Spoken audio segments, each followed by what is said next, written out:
I need to start by just saying that Dan did an awesome job babysitting his nephew during the movie, so everybody can rest assured. That's okay. This movie started as a commission, correct? Yeah. So can you talk from Arte? Yeah, this is a Arte, which is a French-German TV group, asked me to do a film about my philosophy of life. And I said, oh, I don't have one. And if I did, I definitely wouldn't, try to put it in the shape of a film and make you watch it. But they said, well, why don't you do some of those stories about your dog? And so I put them together. Other stories kind of collected around that one. It became a kind of collection of short stories. And in the end, it's my philosophy of life. They tricked me into it.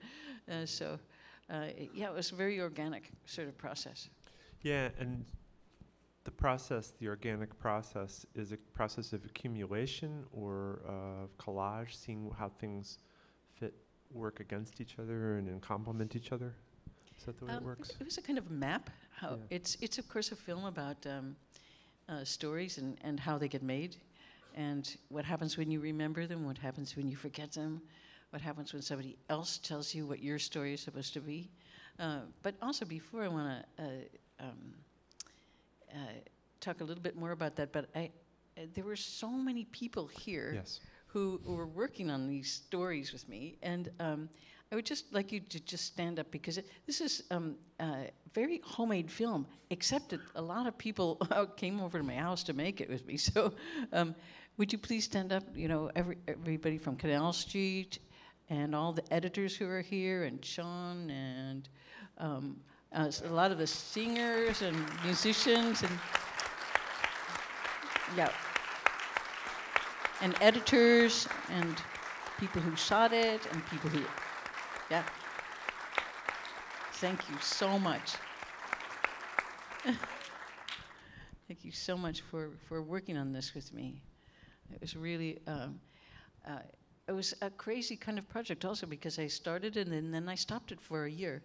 So it was also, when I finally gave it to Arte, it was 2 years late and like 4 times as long. They were looking for a short film, so I just got carried away. Otherwise, it was perfect. But you were saying that it was like a mapping process, right? Yeah, the map was how do these different kinds of stories relate to each other, and what happens when language fails you. And also, so the second story was an important one for me, because it's, my mother's deathbed speech. And it was a really fantastic speech. She waited till her 8 kids came, and then she was sort of like stepped up to a kind of a microphone going, she was a very formal person. She was going like, thank you all for coming. It was so odd. And then she would just kind of talk to the animals that she saw up in the ceiling, and then back to talking to history, to the family, to thanking people, and then, but you saw language just falling apart and shredding as it all broke, and so I thought this is really an incredible image to build from. How do you say things, and what happens when you can't? So also there are a lot of sort of fast words too, which is meant to be the words that you don't say, that the ones that are looping around in your head, the ones that are the person who never speaks, the kind of silent person inside you who's always been there, and it's just so it's addressed to that person, and so there are lots of and then of course there are the official stories of how the NSA gathers your fragments and tries to put together some pieces, or the way living in a surveillance culture means that you're getting sort of framed all the time. Your story is being put on you, and the best example is probably Amazon, when you go and get a book, and then 3 seconds later, Cindy, you loved that book. Here's another one you're going to love. This, yeah. The only trouble is, the first book you were getting for a friend. It wasn't even for yourself. Don't think you know me for 1 second. So. If you like Crime and Punishment, maybe you'll like The Old Gray Rabbit, or whatever it's called. Yeah. Yeah. Yeah, I wish there were algorithms like that. That would really be clever. Yeah, Yeah. yeah. Mhm. Yeah. And were you always thinking of designing music, of writing music for the film? No, I yeah. wasn't. In fact, when I finished it, I showed it to some people up at a place where I was working at MPAC, and I showed it to them, and it was really there was no music. There was just the stories, and people went, "Don't add any music. This is so hardcore," and it's like, it's like Chris Marker vibe, and so that really got to me, because Chris Marker is my favorite filmmaker. So I was like, really? And so then it was the producer, Dan Janby, Dan, thanks, who said, why don't you just put a little music on there? You're a musician, So thanks, Dan. I tried that. I thought, I could always get rid of it. So I was at a place called the Captiva, which is the Rauschenberg Foundation, in February, and I was just trying some things with it, just playing the movie on my computer and playing along with violin, and I thought, this is another way to use a voice. So it ended up with music. Mm-hmm. Didn't you tell me that you were surprised to find out just how many home movies your family still had? Yeah, in the middle of Yeah. working on this, my older brother said, I know you're working on this film, so I have like a few boxes of films from our childhood. Would you mind transferring them? 'Cause since you're doing stuff like that anyway, I was like, I don't really have time to do this. So I said, okay. And the first few reels that I transferred, sent to the lab, and gone back, and I saw all of this stuff that was these pictures of people skating on our lake where we live next to, and the island, and my mother pushing my little brothers in the stroller, and I'm ice skating, and I called my brothers and my twin brothers, and I said, guys, you can't believe what I found. I mean, do you remember this time when I almost drowned you? And they said, yes, we do. And I said, well, I found the island, the lake, you're in the stroller, the whole thing, just the whole thing. And they said, you're not going to put that in the movie, are you? And I said, well, do you mind? And they said, no, that'd be okay. So Craig and Phil were really, really sports about it. But they remember that very well. They were only 2, but they, certain things really stick, and that was one that did. Yeah, some things just stick. And then, did you uncover certain memories yourself that you had lost as you were making the movie? Well, that was something that we all remembered. But you know Sure. how you get your kids' I didn't mean that stories, and yeah, right. Yeah, not all. So, when you're a part of 8, that's a lot of people remembering a lot of things. So there were slightly different versions of those things. But it wasn't. You have the 1 or 2 stories that you haul out when someone says, what kind of kid were you? And you have that, I was a shy kid, or I was a dork, or I was just a punk, or whatever. And then they're not meant to really say anything more than like, how's your day going? Fine. It's not really like what were you as a child, as if your shrink is asking that, and then you have a 9-year answer. But this was so.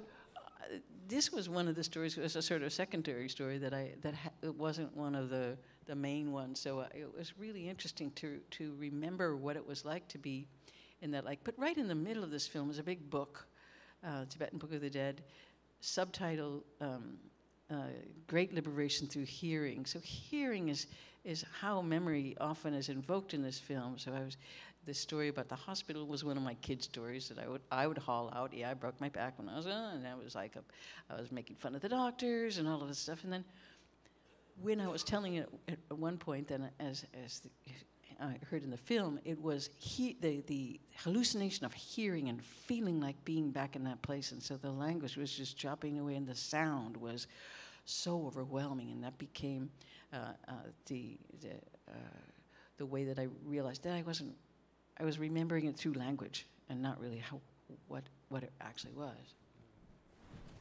Anybody have any questions that they want to? It's a compliment on the film, and then a question about whether Laurie's ever considered releasing some of her unreleased material on her website. I like to be in forward motion, but I do have lots of that stuff, and I usually shoot all those shows. And also, and one of the great things about working on this project was realizing how much sharper the tools have gotten. So, you know, you can make a film with your 5D and your iPhone, and you can cut it on your just on your laptop. So it has encouraged me to like get some of that old stuff out.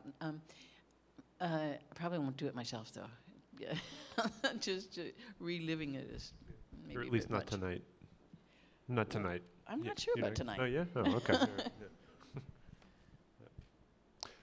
Well, it's a question about Buddhist practice and implicitly about Laurie's relationship with Buddhist practice, but then about how it was transformed by the process of making the film. Was it transformed as she was working on the film? Mm-hmm. Well, I do have a practice like that, but it's also very similar to my work as an artist, and it's really super simple. It's really just about trying to pay attention. That's it. I mean, that's what I try to do as an artist, and that's what I try to do as a practitioner. And they're really not so different at all. I was very happy to get some of our teachers' words into this, because I like short rules, kind of, or teachings, and like one sentence teachings. And so that's why I put Mingyur Rinpoche's teaching of try to practice how to feel sad without being sad in this, and because I find that personally very helpful and interesting to think about as well. It's very hard to do, and he's also, this guy Mingyur Rinpoche is also, according to the University of Wisconsin, the happiest man in the world. According to the neuroscience department there, who have tested him through sound, actually. And it's funny how you could test happiness through sound, but through a number of tests that having to do with equilibrium and compassion. You'd think, how can you measure that? So check it out if you're interested. It's really, really interesting. And his idea really about life is that, you know, it's kind of obvious that, you know, if you push things, there are a lot of sad things in the world. A lot. And if you try to push them away, they're going to come and they're going to bite you. You know, they're going to get you. They don't just go away. So his idea is like just try to understand them, accept them, really feel them. You know, don't push them away. Feel them, but do not become them. Do not become them. And his approach to life, which I really just love, is his philosophy is we are here to be very, very, very, very happy. That's the point of being here, to be very, very, very happy. And he does it. And so, you know, I watch. And also, if you see suffering, that's the second step is, like, don't just sit there, you know, do something. So this is something I tried to do, is make this film. And so Mingyur Rinpoche also has disappeared, I have to say. He's been gone for almost over 4 years now. He was going to go on a retreat. He's a guy in his 30s, really funny, wonderful, smart, and lovely person. And every once in a while, he goes away for 3 years and sits. And so he left. He was going to go with his 2 lamas. And the night before he was going to leave, he left by himself, and he left a note saying, "Don't look for me." So he's somewhere. But he left a lot of really interesting things to think about. So there are many of those little things kind of running around through the film. That's real. No, it's interesting because it's about the 8mm footage and the little bits of deterioration in the footage.